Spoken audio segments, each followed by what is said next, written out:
This is Practical Music Theory for Singers, and today we're going to focus on reading systems. So the first thing you need to know before is that music is made up on 5 lines and 4 spaces. What we're going to be learning is how to read the 3 different systems, which is solfege, numbers, and musical alphabet. There are pros and cons to all 3, but if you know all 3 of them very well, they're all going to be pros.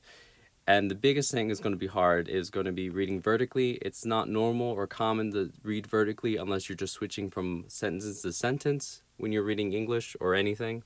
And then we're going to start there because it's going to be the weakest part for everyone.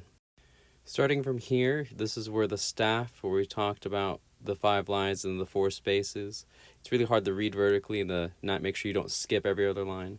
There are 7 main solfege syllables: do, re, mi, fa, sol, la, and ti, and then do repeats. So after ti, it's always going to be a do, no matter where you are, and it could continue forever. And then do can be placed anywhere.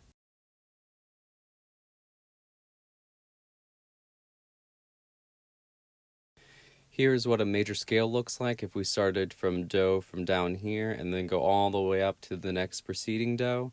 Right here, if you notice, there's a tick mark up above, so it means that's the do above. And if you want the do below, you put it down below here. Now, if we start do from a new point and go up and then back down, you just have to make sure when you label the solfege that you don't violate it, you don't skip one when you necessarily don't mean to. For do right here, and then re always has to come next, and then mi. You can always skip do the mi, but if your do's on a space, then your mi also has to be on a space. The next preceding one. And then same thing right here, do has to be the same exact one. You can't violate it and put it somewhere else. So moving on to numbers, you just replace all the solfege with numbers. So 1 starting on do, and then 2, 3, 4, 5, 6, 7, and then back to 1 again. Numbers are easier to talk about with fancy chords or chord progressions, and we'll talk about that later in another video, but they're not really singable. And finally, we end up back at musical alphabet. So starting with the first 7 letters of the alphabet, A, B, C, D, E, F, and G. After G, it just repeats again. There's no H, there's no Z. This is really when instrumentalists or piano players start reading music. They don't start really with do, re, mi, unless you're in another country, and that's a different whole story.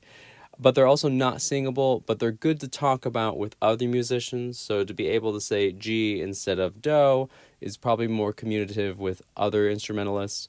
And they're the best when trying to build chords. So right here, starting on the treble clef, on the G line, this is going to be the G line forever. And then after G, A, B, C, D, and it repeats on and on forever.